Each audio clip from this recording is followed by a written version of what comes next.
소금 한 줌의 가격이 왕의 목을 자르게 만들고 비폭력으로 제국을 무너뜨렸습니다. 가장 흔한 것이 가장 귀했던 시대의 이야기입니다. 여러분의 주방을 한번 떠올려 보세요. 식탁 위나 조리대 어딘가에 소금통이 있을 겁니다. 요리할 때 자연스럽게 집어드는 그 소금, 계란 프라이에도 뿌리고 국에도 넣고 샐러드에도 뿌리는 그 흔한 소금 말입니다. 슈퍼마켓에 가면 1,000원도 안 하는 가격에 1kg을 살 수 있고 필요하면 언제든 구할 수 있는 너무나 당연한 존재입니다. 그런데 이 소금 때문에 수백만 명이 목숨을 잃었고 왕조가 무너졌으며 제국이 흔들렸습니다. 믿기 어렵지만 이것은 역사적 사실이고 오늘 그 이야기를 들려드리겠습니다. 소금. 화학기호로는 NaCl, 염화나트륨입니다. 인간의 몸은 하루에 약 5g의 소금을 필요로 하고 이것 없이는 사흘을 버티기 어렵습니다. 혈액의 염분 농도가 일정 수준 이하로 떨어지면 근육 경련이 일어나고 신경 전달이 마비되며 결국 죽음에 이르기 때문입니다. 하지만 인간의 몸은 소금을 스스로 만들 수 없고 반드시 외부에서 섭취해야만 합니다. 고기를 먹으면 동물의 혈액과 조직에서 염분을 얻을 수 있지만 채식 위주의 식사를 하는 농경 사회에서는 소금이 절대적으로 필요했던 것입니다. 그래서 인류 문명이 시작된 이래 소금은 생존의 문제였고 곧 권력의 문제가 되었습니다. 고대 중국에서는 기원전 2000년경부터 소금에 세금을 매겼고 이집트에서는 소금을 미라 제작에 사용할 만큼 귀중하게 여겼습니다. 하지만 소금이 본격적으로 세계사의 중심에 선 것은 로마 제국 때부터였습니다. 기원전 753년 로마가 건국되었을 때 로마인들은 테베레 강 하구에서 바닷물을 증발시켜 소금을 생산했습니다. 이 소금은 로마의 초기 경제를 떠받치는 핵심 자원이었고 로마는 소금 생산지와 로마를 연결하는 도로를 건설했습니다. 이 도로의 이름이 바로 비아 살라리아, 즉 소금길이었습니다. 이 길을 통해 소금이 운반되었고 소금이 팔리며 로마는 부유해졌습니다.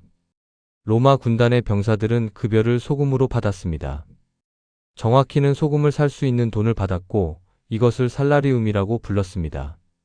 오늘날 영어에서 월급을 뜻하는 샐러리가 바로 여기서 유래한 것입니다. 소금이 곧 돈이었고 소금이 곧 권력이었던 시대였습니다. 로마가 확장하면서 소금의 중요성은 더욱 커졌습니다.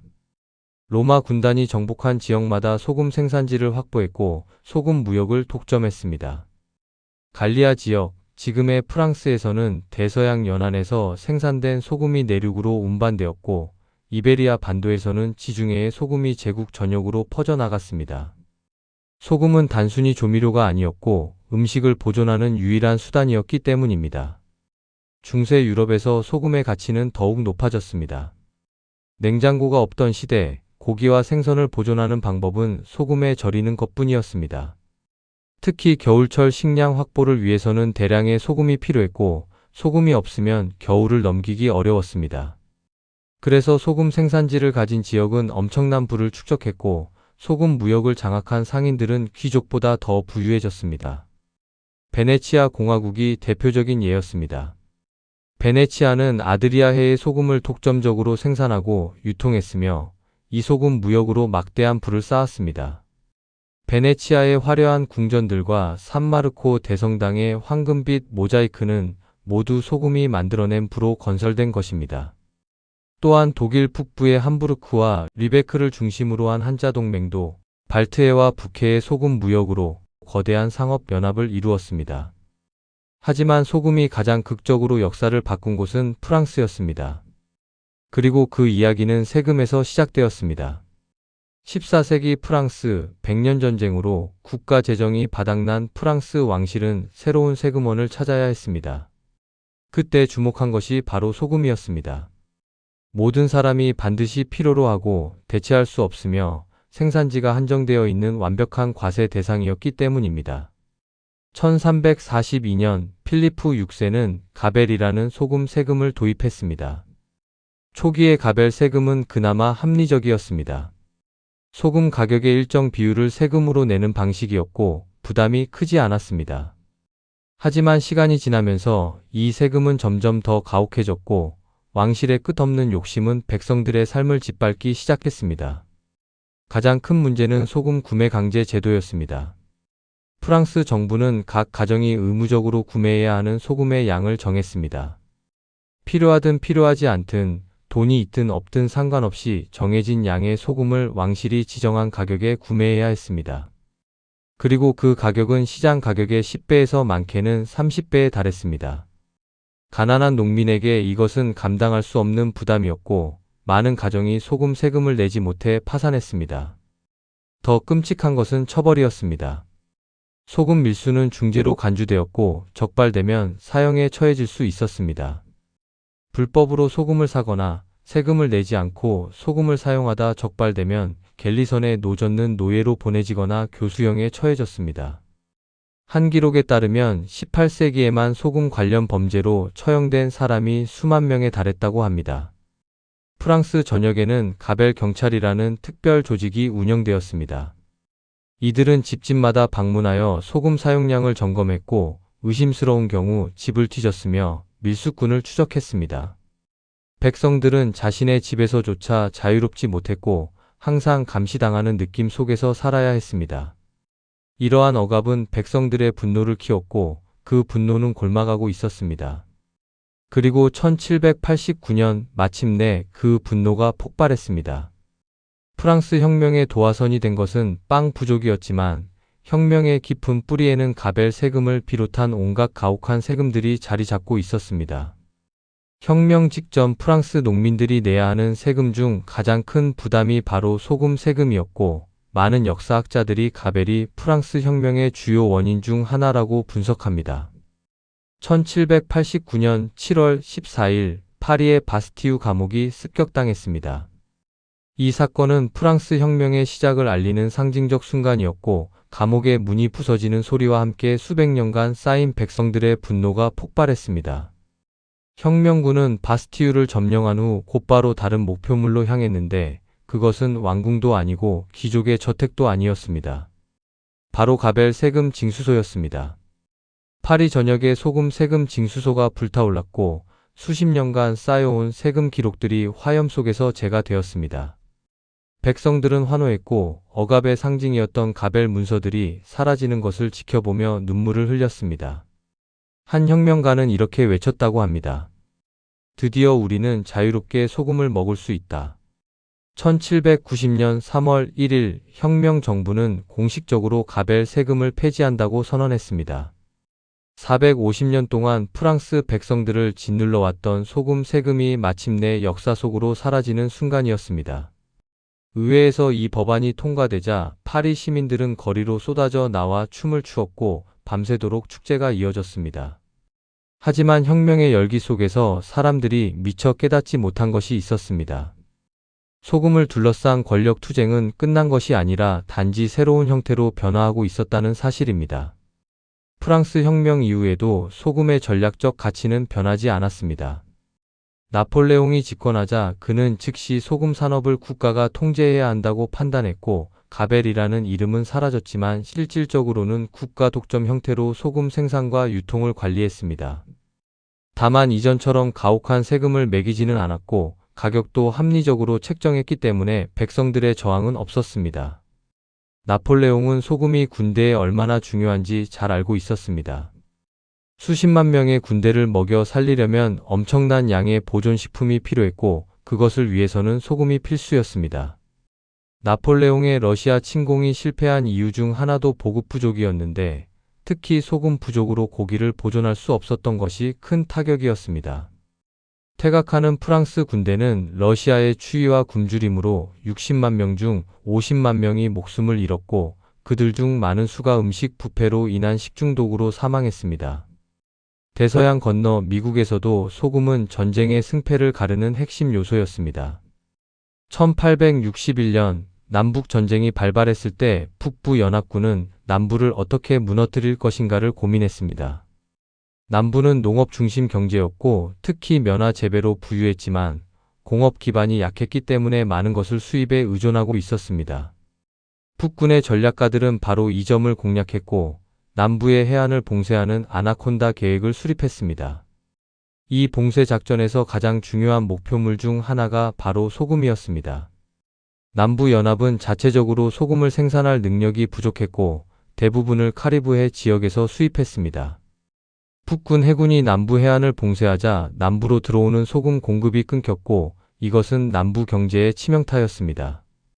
고기를 보존할 수 없었기 때문에 군대에 식량을 공급하기 어려워졌고 가죽을 무두질할 수 없어서 군화와 벨트 생산이 중단되었습니다. 남부연합 정부는 급하게 소금 생산 시설을 만들려고 했습니다.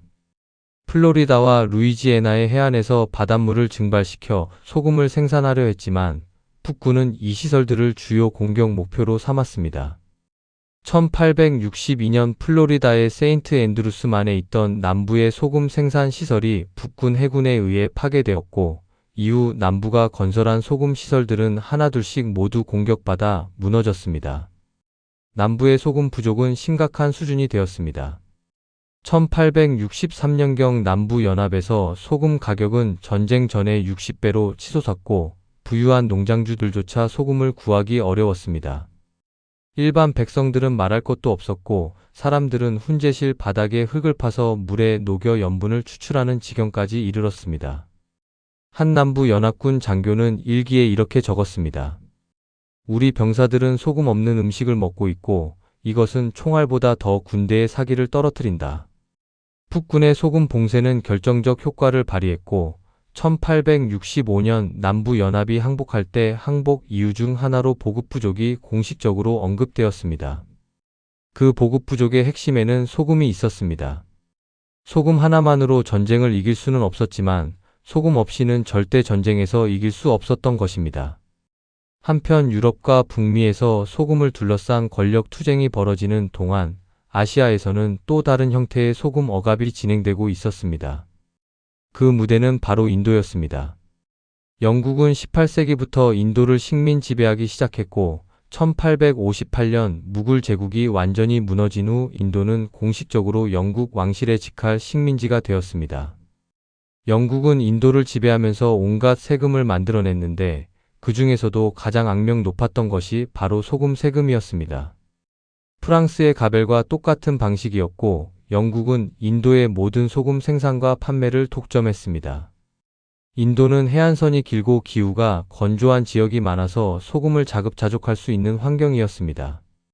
실제로 영국이 오기 전까지 인도인들은 해안에서 자유롭게 소금을 만들어 사용했고 소금 부족을 겪은 적이 없었습니다. 하지만 영국은 1882년 소금법을 제정하여 인도인들이 소금을 만드는 것을 금지했습니다. 해안에서 바닷물을 끓여 소금을 만들면 불법이었고 적발되면 감옥에 갇혔습니다.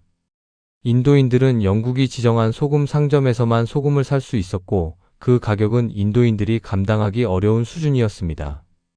영국은 소금에 무려 4000%의 세금을 매겼습니다. 원가가 1루피인 소금을 40루피에 팔았던 것입니다. 하루 품삯이 1루피도 안 되던 가난한 인도 농민에게 소금은 사치품이 되어버렸습니다. 더 잔인한 것은 이것이 의도적인 착취였다는 점입니다. 영국은 인도에서 면화를 재배하여 영국 본토로 가져가 직물을 만들었고 그것을 다시 인도에 비싼 가격에 팔았습니다. 인도의 전통적인 직물 산업은 무너졌고 수백만 명의 인도 직공들이 일자리를 잃었습니다. 영국은 인도를 원료 공급지이자 상품 판매처로만 취급했고 인도인들의 삶은 그들의 관심 밖이었습니다. 소금 세금 역시 같은 맥락이었습니다. 영국은 인도에서 거두어들인 소금 세금으로 영국 본토의 산업을 발전시켰고 인도는 점점 더 가난해졌습니다. 1900년대 초반 영국이 인도에서 거두어들인 세금의 약 10%가 소금 세금이었고 이것은 연간 수백만 파운드에 달하는 막대한 금액이었습니다. 인도인들은 분노했지만 무력했고 영국의 군대와 경찰은 모든 저항을 무자비하게 진압했습니다. 그러나 역사는 항상 억압받는 자들의 편이었고 인도에서도 변화의 바람이 불기 시작했습니다. 20세기 초 한 사람이 나타나 소금이라는 가장 평범한 물질로 대영 제국을 흔들기 시작했습니다. 그의 이름은 모한다스 카람찬드 간디, 우리가 아는 마하트마 간디였습니다. 간디는 변호사로서 남아프리카에서 인도인들의 권리를 위해 싸웠고 1915년 인도로 돌아왔습니다. 그는 인도의 상황을 보며 깊은 충격을 받았습니다. 3억이 넘는 인도인들이 소수의 영국인들에게 지배당하고 있었고 가난과 억압 속에서 신음하고 있었습니다. 간디는 인도의 독립을 위해 싸우기로 결심했지만 그의 방법은 달랐습니다. 그는 비폭력을 선택했습니다. 1920년대 후반 간디는 독립운동의 상징으로 무엇을 선택할 것인가를 고민했습니다. 그리고 그는 소금을 선택했습니다. 왜 소금이었을까요? 간디는 이렇게 설명했습니다. 소금은 모든 인도인이 필요로 하는 것이고 부자든 가난한 자든 모두가 소금 세금의 피해자입니다. 소금법은 영국 지배의 부도덕함을 가장 명확하게 보여주는 상징입니다. 소금은 완벽한 선택이었습니다. 정치적 구호나 복잡한 이념이 아니라 모든 인도인이 일상에서 느끼는 구체적인 억압이었기 때문입니다. 간디는 1930년 역사적인 결단을 내렸습니다. 소금을 만들기 위해 바다로 걸어가기로 한 것입니다. 그리고 그 행진은 세계를 놀라게 만들었고 대영 제국의 기반을 흔들기 시작했습니다. 1930년 3월 12일 새벽 61세의 간디는 아흐메다바드의 사바르마티 아시람을 출발했습니다.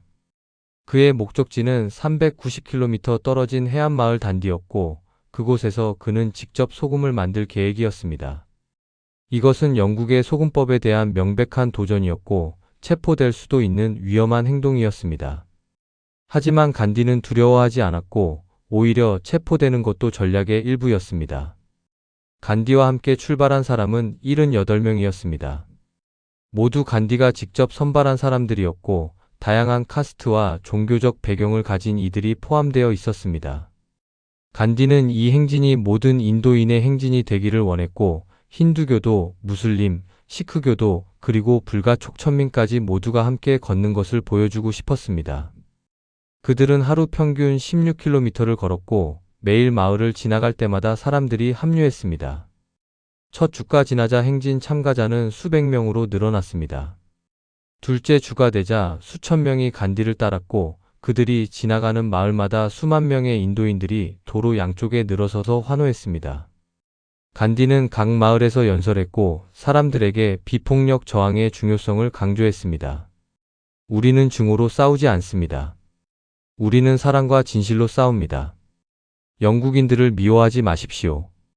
다만 그들의 부당한 법에 복종하지 않을 뿐입니다. 영국 정부는 처음에는 이 행진을 무시하려 했습니다. 인도 총독 어윈경은 간디의 계획을 듣고 미친 노인의 해프닝이라며 비웃었고 체포하지 않기로 결정했습니다. 체포하면 오히려 간디를 순교자로 만들 수 있다고 판단했기 때문입니다. 하지만 이것은 치명적인 실수였고 영국은 곧 후회하게 됩니다. 세계 언론이 이 행진에 주목하기 시작했습니다. 미국의 뉴욕타임스는 특파원을 보냈고 영국의 타임스도 이 행진을 보도했습니다. 사진 기자들이 간디를 따라다니며 매일의 행진을 촬영했고 그 사진들이 전 세계 신문 일면을 장식했습니다. 마른 노인이 지팡이를 짚고 천천히 걸어가는 모습, 그 뒤를 수천 명이 따르는 광경은 전 세계인들의 마음을 사로잡았습니다. 행진 도중 간디는 매일 기도 모임을 열었고 사람들에게 물레질을 권장했습니다. 영국산 옷을 거부하고 인도의 전통 방식으로 직접 옷을 만들자는 운동이었습니다. 마을마다 사람들은 영국산 옷을 불태웠고 손으로 직접 짠 카디 옷을 입기 시작했습니다. 소금 행진은 단순히 소금에 대한 저항이 아니었고 영국 지배 전체에 대한 저항으로 확대되고 있었습니다. 24일이 지난 4월 5일 간디 일행은 마침내 단디 해변에 도착했습니다. 그날 밤 간디는 해변에서 기도회를 열었고 수만 명의 사람들이 모여들었습니다. 간디는 사람들에게 말했습니다. 내일 아침 나는 소금법을 어길 것입니다. 나는 바닷물에서 소금을 만들 것이고 이것은 불법입니다. 하지만 신의 법 앞에서 이것은 정당합니다. 4월 6일 새벽 태양이 떠오를 때 간디는 바닷가로 걸어갔습니다. 수만 명의 사람들이 지켜보는 가운데 간디는 천천히 몸을 굽혀 바닷가에 소금 결정을 집어들었습니다. 그리고 그것을 높이 들어 올리며 말했습니다. 이 소금으로 나는 대영 제국의 토대를 흔들고 있습니다.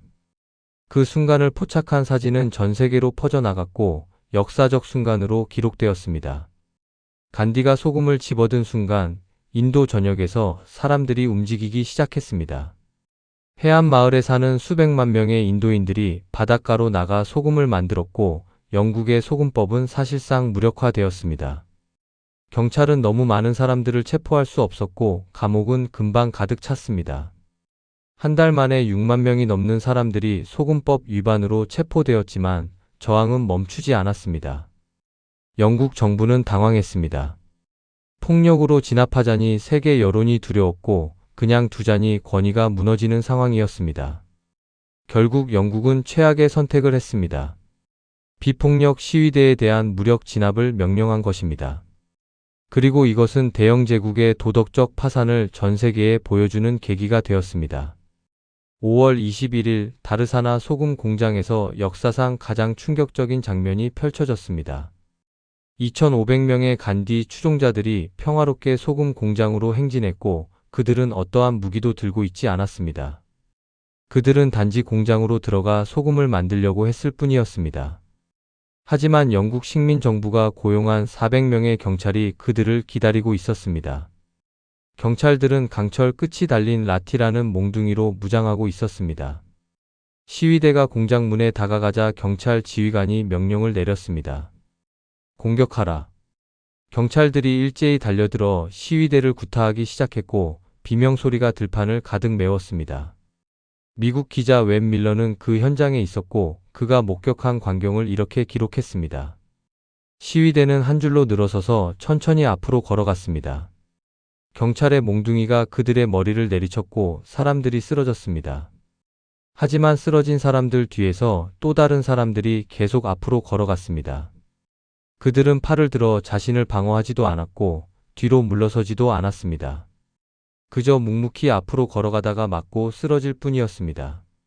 구타는 몇 시간 동안 계속되었습니다. 320명이 중상을 입었고 2명이 현장에서 사망했습니다. 바닥에는 피가 흥건했고 신음소리가 끊이지 않았습니다. 하지만 놀라운 것은 시위대 중 누구 하나 저항하지 않았다는 사실입니다. 그들은 간디의 가르침을 따라 끝까지 비폭력을 지켰고 맞아도 계속 앞으로 걸어갔습니다. 웹 밀러의 기사는 전 세계 1350개 신문에 실렸고 사진과 함께 전 세계를 충격에 빠뜨렸습니다. 미국에서는 수천 명이 영국 대사관 앞에서 항해 시위를 벌였고 영국 의회에서도 식민지 정책에 대한 비판이 쏟아졌습니다. 영국의 작가 조지 버나드 쇼는 영국은 인도에서 야만인처럼 행동하고 있다고 비난했고 미국 흑인 인권 운동가들은 간디의 비폭력 저항을 연구하기 시작했습니다. 영국 정부는 국제적 압력을 견디지 못하고 5월 5일 간디를 체포했습니다. 하지만 이미 늦었고 간디의 체포는 오히려 독립운동에 불을 붙였습니다. 인도 전역에서 수백만 명이 거리로 쏟아져 나왔고 파업과 불매운동이 확산되었습니다. 영국 상품 판매는 급격히 줄어들었고 인도 주재 영국 공무원들은 공공장소에 나타나기 두려워했습니다. 1931년 1월 영국 정부는 어쩔 수 없이 간디를 석방했고 협상 테이블로 그를 초대했습니다. 인도 총독 어윈경은 간디와 협상했고 일부 양보안에 합의했습니다. 소금법은 완전히 폐지되지는 않았지만 해안 지역 주민들이 개인 소비용으로 소금을 만드는 것은 허용되었습니다. 이것은 영국의 후퇴였고 간디의 승리였습니다. 더 중요한 것은 심리적 변화였습니다. 인도인들은 깨달았습니다. 영국이 무적이 아니라는 것을, 비폭력으로도 제국과 맞서 싸울 수 있다는 것을, 그리고 독립이 불가능한 꿈이 아니라는 것을 말입니다.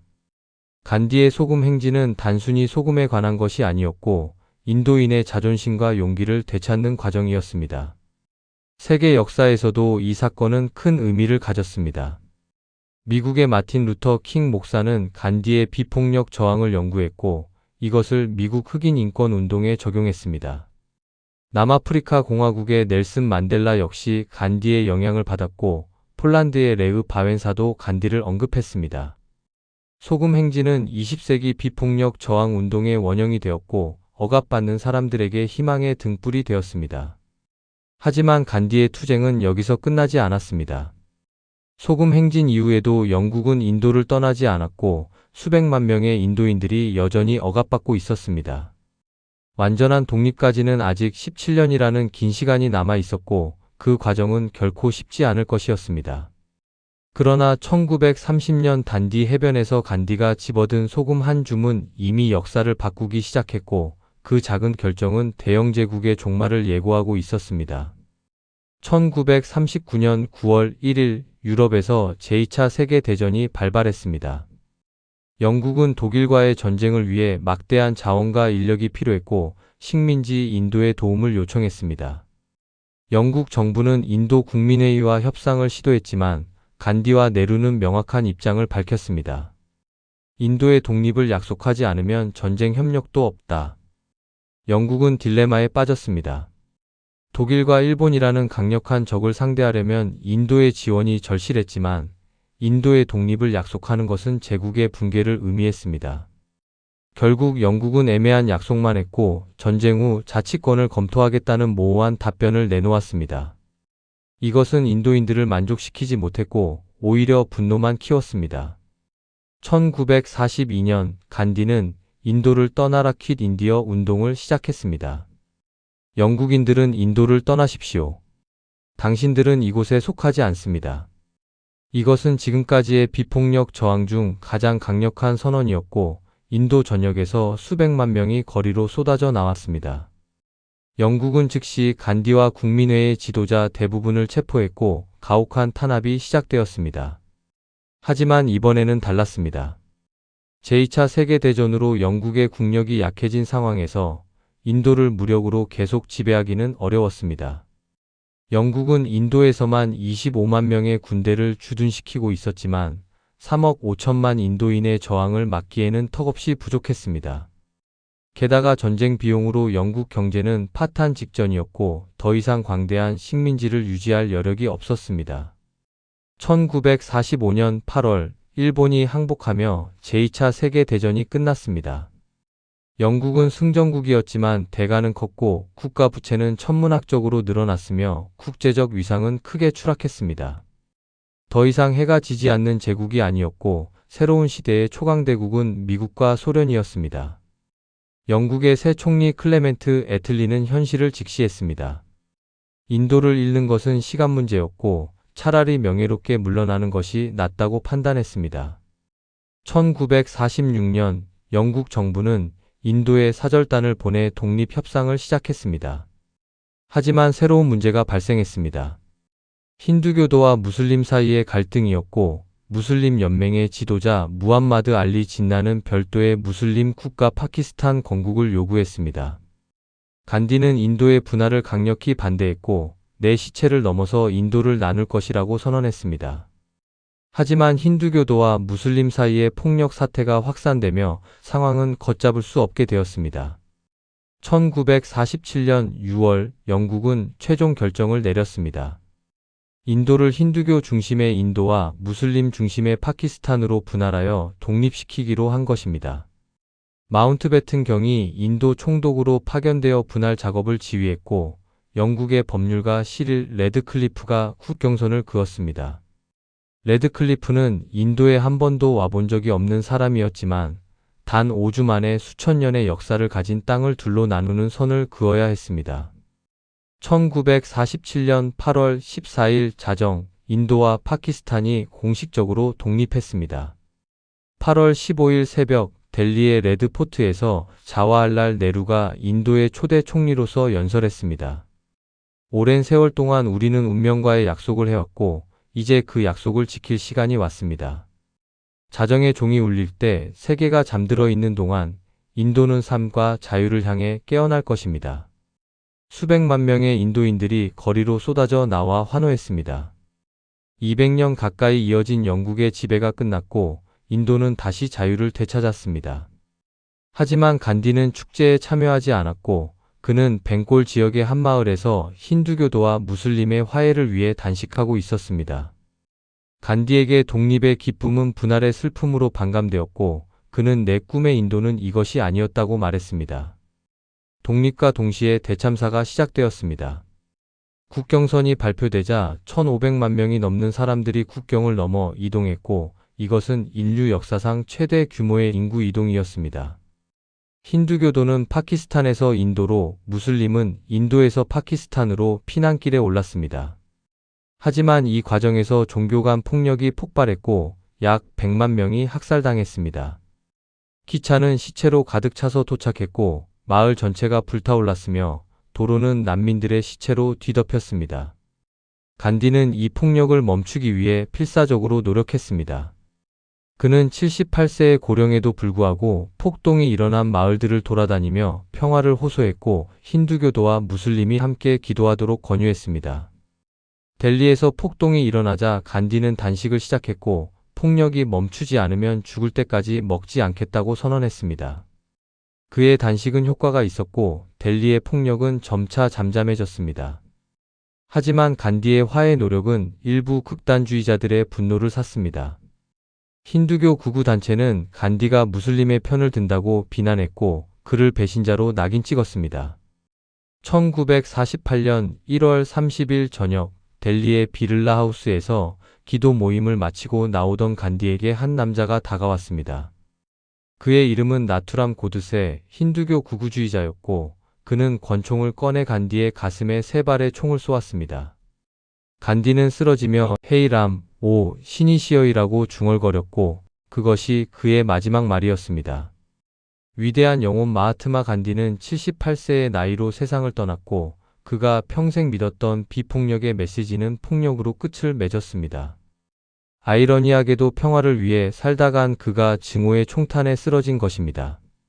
인도 전역이 슬픔에 잠겼습니다. 간디의 장례식에는 200만 명이 넘는 사람들이 모였고 세계 각국에서 애도 메시지가 쏟아졌습니다.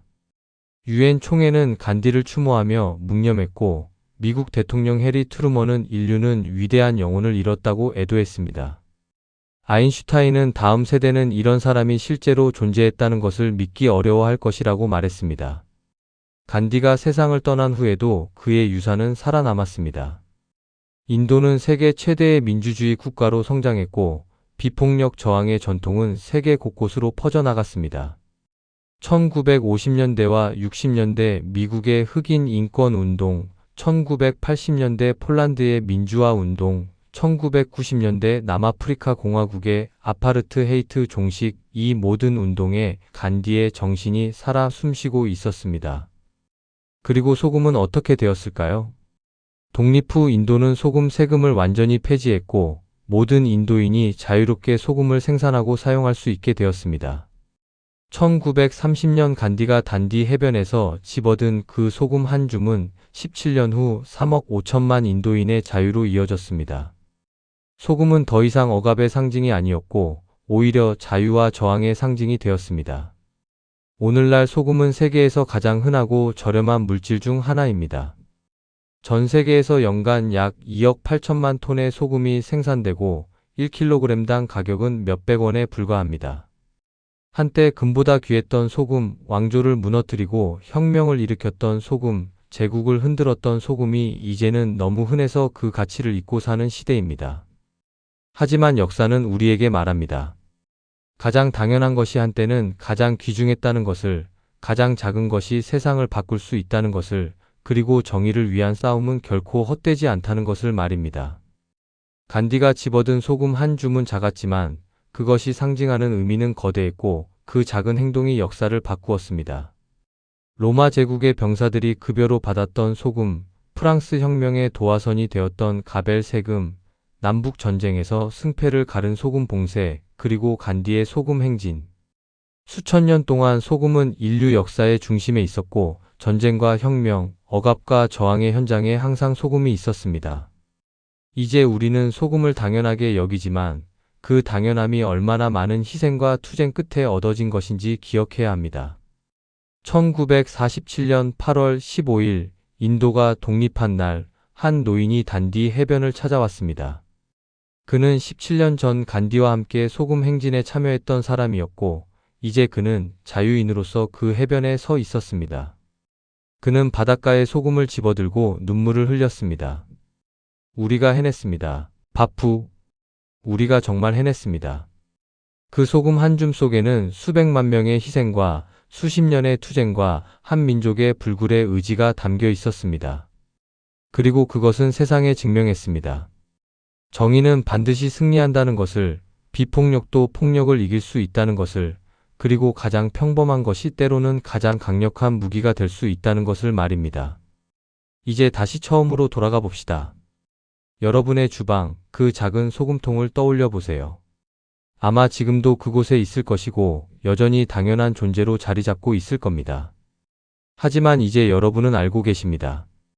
그 작은 소금통 속에 얼마나 많은 역사가 담겨 있는지, 얼마나 많은 사람들의 희생이 있었는지, 그리고 얼마나 많은 투쟁 끝에 우리가 자유롭게 소금을 사용할 수 있게 되었는지를 말입니다. 로마 제국의 병사들은 소금으로 급여를 받았고 그들에게 소금은 생존의 수단이었습니다. 중세 유럽의 상인들은 소금 무역으로 막대한 부를 쌓았고 소금 생산지를 가진 도시들은 번영했습니다. 프랑스의 농민들은 가벨 세금 때문에 파산했고 그 억압은 결국 왕조를 무너뜨리는 혁명으로 이어졌습니다. 미국 남북 전쟁에서는 소금 봉쇄가 전쟁의 승패를 갈랐고 수십만 명이 소금 부족으로 고통받았습니다. 그리고 인도에서는 한마른 노인이 지팡이를 짚고 390km를 걸어가 바닷가에서 소금 한 줌을 집어들었고 그 작은 행동이 3억 5천만 명의 운명을 바꾸었습니다.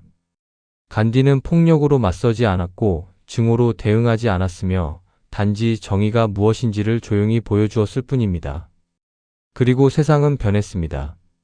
이 이야기가 우리에게 던지는 질문은 무엇일까요? 첫째, 당연한 것은 없다는 것입니다. 오늘 우리가 아무렇지 않게 사용하는 것들, 자유롭게 누리는 권리들, 이 모든 것은 누군가의 희생과 투쟁으로 얻어진 것입니다. 소금을 자유롭게 살 수 있는 권리, 말을 자유롭게 할 수 있는 권리, 투표할 수 있는 권리, 이 모든 것이 한때는 특권이었고 수많은 사람들이 이것을 위해 싸웠습니다. 둘째, 작은 것이 세상을 바꿀 수 있다는 것입니다. 간디가 집어든 것은 단지 소금 한 줌이었지만 그것이 상징하는 의미는 거대했습니다. 여러분의 작은 선택, 작은 행동, 작은 용기가 세상을 바꿀 수 있습니다. 나 하나쯤이야 라고 생각하지 마십시오.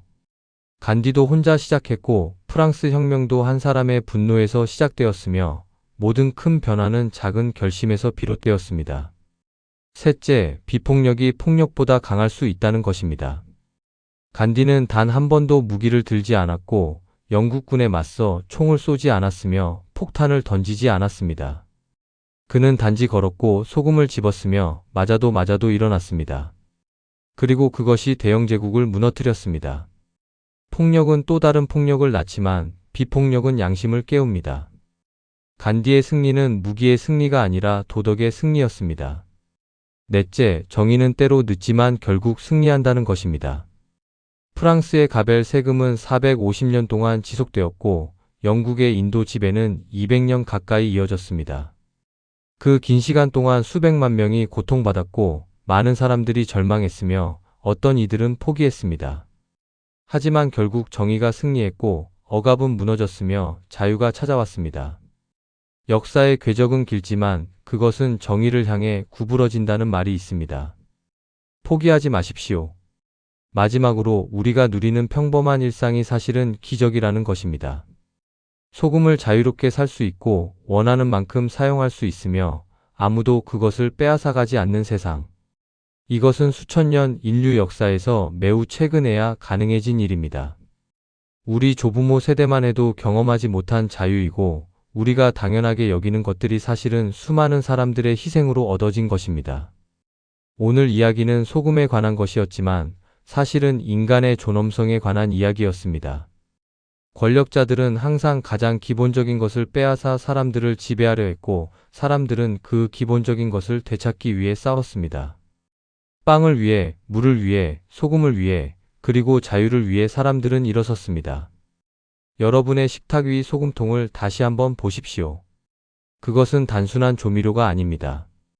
그것은 로마 군단의 급여였고 프랑스 혁명의 도화선이었으며 간디가 제국을 무너뜨린 무기였습니다. 그 작은 결정 속에 수천 년의 역사가 담겨 있고 수백만 명의 희생이 녹아 있으며 인류의 자유를 향한 끝없는 투쟁이 새겨져 있습니다. 그리고 이제 우리는 묻습니다. 우리 시대의 소금은 무엇일까요? 우리가 당연하게 여기지만 사실은 누군가를 억압하고 있는 것은 무엇일까요? 우리가 외면하고 있지만 누군가는 그것 때문에 고통받고 있는 것은 무엇일까요? 그리고 우리는 그것을 위해 무엇을 할 수 있을까요? 간디는 말했습니다. 세상에서 보고 싶은 변화가 있다면 당신 스스로 그 변화가 되어야 합니다. 소금 한 줌으로 세상을 바꾼 그의 말은 오늘날에도 유효합니다. 여러분의 작은 선택이, 작은 용기가, 작은 행동이 세상을 바꿀 수 있습니다. 오늘 이야기 어떠셨나요? 이 이야기가 여러분의 마음에 작은 울림이 되었기를 바랍니다. 만약 오늘 이야기가 의미 있으셨다면 구독과 좋아요, 그리고 알림 설정 부탁드립니다. 여러분의 작은 응원이 더 깊이 있는 이야기를 만드는 큰 힘이 됩니다. 편안한 밤 되시길 바랍니다. 좋은 꿈 꾸세요.